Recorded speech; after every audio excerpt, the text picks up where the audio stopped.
If the rumors are true, a Kingdom Hearts movie is currently in the works, which is worrying enough, but they also claim it's going to be a live-action CG hybrid. Initially, I wasn't down for this. Kingdom Hearts has so much going on, I wasn't sure if you could cram it all into a movie. But a few days after the rumors broke, I couldn't stop thinking about it because I was on a 12-hour flight home and Sanctuary came up on shuffle. Let me know what you guys would want to see from a Kingdom Hearts movie down below. I believe there's a small chance that this movie could work. There's a line.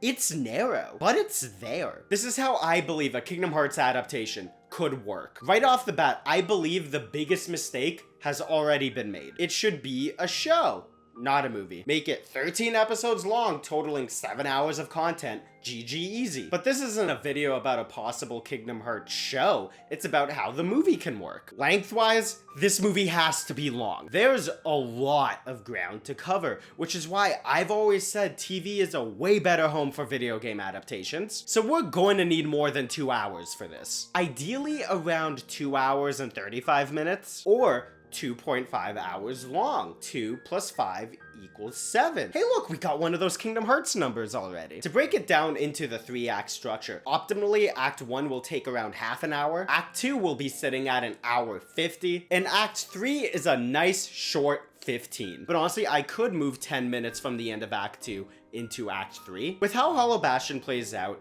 you could have the third act start in the middle of it, but I think pacing wise, it does make a bit more sense to have the third act start when they head back to Traverse Town instead of in the middle of Hollow Bastion. Honestly, where to start the third act is the one thing I've been bouncing back and forth on this entire time. I guess starting it at the final Riku fight wouldn't be that bad. It doesn't matter. I'm just pitching an idea. I'm not actually making this movie right now. As you can see by the lengths of the acts, a Kingdom Hearts movie is going to be long if you don't want to rush too much. Even then, we're rushing through a decent bit during the second act. The first act is almost as long as a television drama. The second act is longer than some movies. And the third act is almost as long as a sitcom episode. If film is the medium that we're dealing with, we just have to accept this movie's going to be long. So let's break down the 3 acts. The first act will consist of the first 2 worlds from the game, Destiny Islands and Traverse Town. Destiny Islands will take up 20 minutes. It will open with an absolute banger remix of Simple and Clean by Utada. I was thinking it would be interesting to get an artist who is currently on the level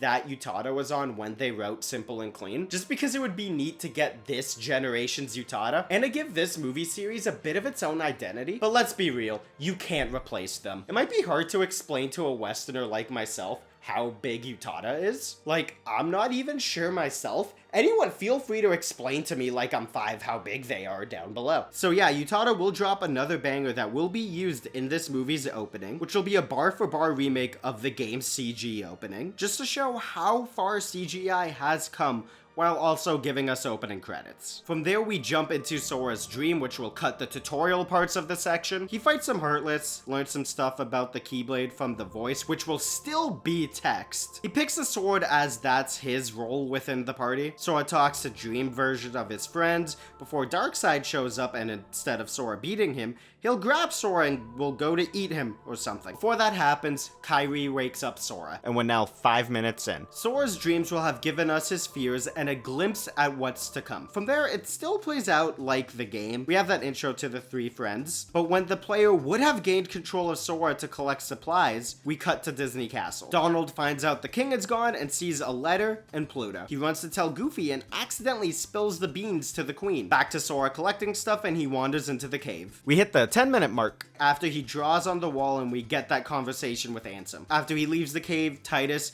whose name will be pronounced however Square wants it, I'ma say Titus, asks him if he wants to spar and mentions how Waka and Selphie have been training and they think they can all take him. Sora dunks on them in a 1v3. Riku notices, asks Sora to go around, and dunks him back. Gotta get that classic line, now it's 0-1. but instead of that, it's going to be 0 to 12. But wait, that's almost a Kingdom Hearts number. Don't worry, I'm getting there. After they fight, they gather the supplies they collected and build the raft. Kairi works on her charm. Here they have that one conversation that they do at sunset. I'm making all of the opening happen in one day, so it's a bit tighter. We also have a quick line of Sora saying, "We have boats. Why are we building a raft?" And then Riku explains how their little canoes would sink in the ocean, and that's why we need a raft, to shut everybody up on the internet who says, "Oh, why are they building a raft? They already have boats." They bicker over what to name it. Kairi suggests a race. Riku hits Sora with "the winner shares the pow poo with Kairi" line. Riku wins, and now it's 0 to 13. They finish up for the day. Kairi and Sora talk on the dock at sunset. Goofy and Donald set out on their adventure. 15 minutes into it, the rainstorm starts. Sora runs to check on the raft. The Heartless attack and he can't do anything, so he bolts. He finds Kairi in the cave and she enters Sora's heart. He gets blown away, finds Riku, who's swallowed by the darkness. But as it happens, a shooting star falls from the sky and lands where Riku was. Sora is drawn to the light, grabs the Keyblade from it, and fights the Heartless. Then as the ground under him starts to float away,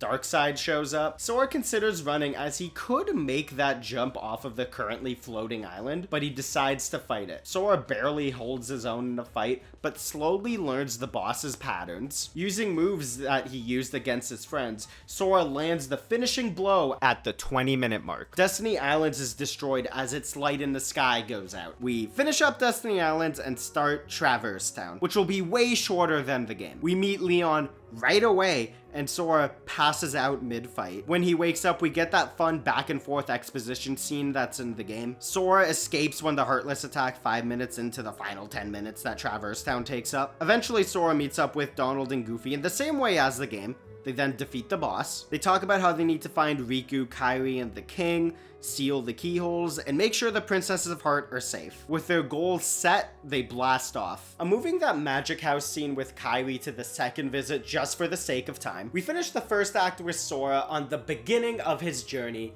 half an hour into the movie. Act 2A. This I'll skip through pretty quickly because it is the fun and games section of the movie. For those of you who don't know, the fun and games section is when the premise of the movie is heavily focused on. For a snowboarding comedy, as an example, this is when a lot of the snowboarding related comedy happens. I cannot explain why that was the example I came up with. So here, it's a whole lot of traveling to different Disney worlds, but not really a lot of overarching plot happening. It's mostly just Sora learning and exploring. Also, because the second act is the longest in movies, you refer to the first half as Act 2A and the second half of it as Act 2B. I'm sorry if this is coming across as me explaining basic film concepts. I'm just trying to put my film school degree to use. Despite me saying all of that, it's going to start with Riku waking up in Hollow Bastion and meeting Maleficent. We'll be visiting 4 worlds here, 3 of which are Disney worlds that will take up 10 minutes, the 4th one being the second visit to Traverse Town, which will take up 15. For the Disney worlds, all of them will have the same structure. The first few minutes is an introduction to the world. The middle few, Sora will build bonds with characters while doing a section from the game. The finale of the worlds will consist of Sora dismantling a part of the Disney villain's plans while sealing a keyhole. First off is Wonderland. Well, we'll get that little interaction with Kairi that's in Deep Jungle. The world here will generally be the same as the game. The crew tries to clear Alice's name, who ends up being kidnapped by the Heartless, defeat a boss, seal the keyhole, then leave. The purpose of this world is to show that the Princesses of Heart are being kidnapped. On the way to the second world, we meet the gang of Disney baddies. They lay out their plans that Sora will foil, and we see that they took Alice. The second world, which will be Olympus, shows that people can fall to the darkness thanks to Cloud. But Sora learns he can save people from it. Sora will befriend both Herc and Cloud here. He saves Cloud from the darkness by giving him a concussion. The world ends by fighting Cerberus and stopping Hades' plan. They seal the keyhole and leave. The third world isn't Deep Jungle because we believe in Deep Jungle erasure in this household. It's Agrabah. Here, we're going straight to the Cave of Wonders, which is where Sora will meet Aladdin. Sadly, we really gotta speed up this world, especially because it is a movie recap world, the hardest part of Kingdom Hearts to adapt. They save Aladdin, get him through the Cave of Wonders, fail to save Jasmine, but defeat Jafar, and they seal the keyhole. Back in Traverse Town to resupply. When they land, Sid does maintenance on the gummy ship and and tells him that Merlin wants to speak with him. They go to his house, get that little interaction with Kairi, and gain the Mushu or Simba summon. Honestly, whichever world ends up in a possible Kingdom Hearts 2 movie is the summon that Sora will gain here. To distract the audience from the Kairi thing, Sora finds Riku. We get the same interaction that's in the game where Riku takes the Keyblade, but wait, we established earlier that only Sora can use the Keyblade. How is Riku holding it? To distract from that, Riku talks about how Sora is replacing his friends, which shifts the conversation over to Kairi. Sid shows up to tell Sora that the repairs are done and that they need to update Leon on the situation, but Riku is not allowed to come, birthing that division that we start to see in game. And that will conclude our final 15 minutes in Act 2A. Going into the back half of the second act, we still don't know where Kairi is, but that mystery is building. Riku is being sent on his arc and Sora is proving himself. All three of those things that I just mentioned will be shown off in the next 4 Disney worlds. Act 2B. The next 3 worlds will all be 10 minutes. When they try to head over to Atlantica, they're swallowed by Monstra. We meet Pinocchio and Geppetto, and I guess this is as good as a time as any to mention Jiminy. I would cut Jiminy because his role is mostly for gameplay purposes, but the thank nominee message, encoded of all things, makes him mandatory in a Kingdom Hearts adaptation. So he's around, but he'll barely show up. This could be the last we see of him. Wait. He can give the party a rundown of worlds when they first enter them.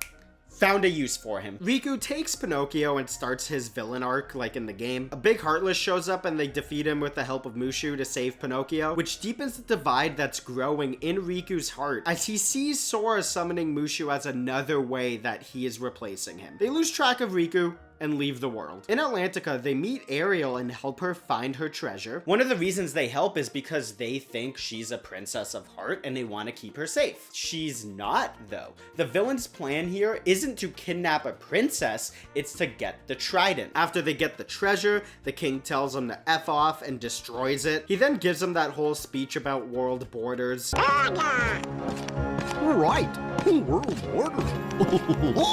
Ursula manipulates Ariel to steal the trident. During that, the guys try to find the keyhole once they realize that she isn't a princess of heart. They find out that Ursula stole the trident and go to stop her. They defeat her, seal the keyhole, and head for Halloween Town. The plan here is to once again stop a villain from destroying the world and getting stronger. They meet Jack and immediately recognize that Boogie needs to be stopped. They think they can stop him until he becomes a kaiju. They finish him off with the power of friendship or whatever, seal the keyhole, and move on to Neverland, which will be 15 minutes. Neverland is important because we get to see Riku and Sora verbally clash in Kairi's first physical appearance since Act 1, which is why it's 5 minutes longer than the previous Disney worlds. This will be very accurate to the game. They meet Pan, they fight the dark Sora Riku summons, save Wendy, and after defeating Hook, Riku runs, having lost again. After that, they seal the keyhole and make for Hollow Bastion. Riku has that one flashback and Maleficent has this talk with him to get him on the final steps of his arc. Hollow Bastion will take up 25 minutes. During the first 5, Sora has that flashback of Kairi's grandma. He loses the Keyblade to Riku and the others leave him. He's now powerless. 10 minutes into the world, he meets up with the Beast and they work their way through the castle. 15 minutes in, they get the Keyblade back. Riku succumbs to Ansem and they defeat Maleficent after Riku turns her into a dragon. Note that it's important to make it look like she doesn't die in this scene. It needs to look like she's doing something to go back in time. Thank you, Union Cross. The final 10 minutes of the world, which could be the start of the final act, is the whole ending section of it minus Behemoth. Kairi's inside me, Sora fights Riku, Sora sacrifices himself,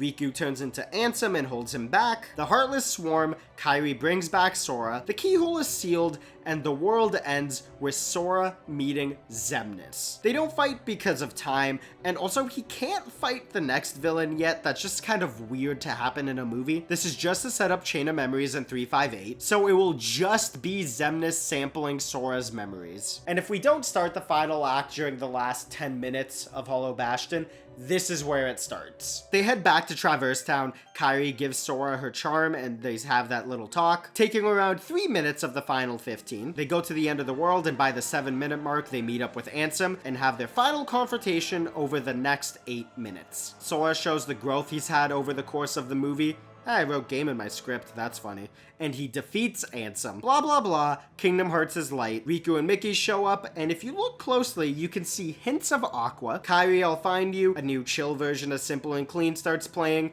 and we cut to credits. Post-credit scene 1 is the boys on the road. Post-credit scene 2 is the secret ending. So that's how I can see the Kingdom Hearts movie being good. And as you can maybe tell, it is a very fast-moving 2 hours and 35 minutes. I just want to point out that the time that it took me to record this video, including the reshoots that I am currently doing, because for some reason on the back half of it, my phone decided to record at 29.99 frames a second, is shorter than the movie that I'm pitching in it, by like 45 minutes too. It's going to be a long movie, but that's how I think the writing for it can work. But there's one more rumor I want to address. The live-action CG hybrid. How this should work is the most obvious solution. Kingdom Hearts CG art style for the KH original worlds. For the Disney world, it's the art style of the original movies, and yes, that does mean we are getting stop motion for Halloween Town. If it's a live action movie, that's where we get the live action CG hybrid. But there aren't any worlds like that in KH1. So we wouldn't get that in this movie unless Disney really wanted Agrabah or Atlantica to be the remake. If they did mandate that, I would only want one of the worlds to be live action, just because I think it would be more digestible for the audience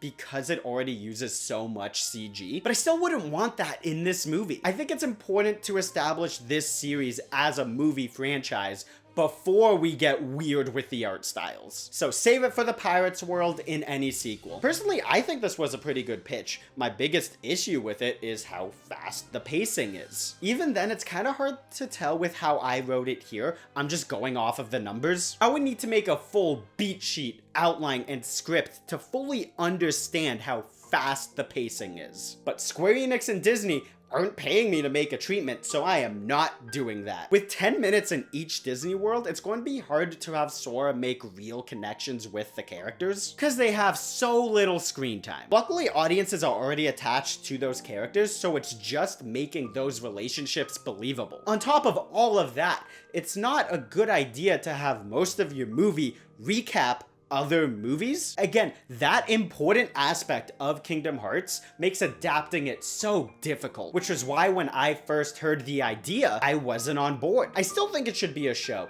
but imagining the movie like this gives me hope that they can hire the right person, someone who can capture the story and essence of Kingdom Hearts in a screenplay. There's clearly a line.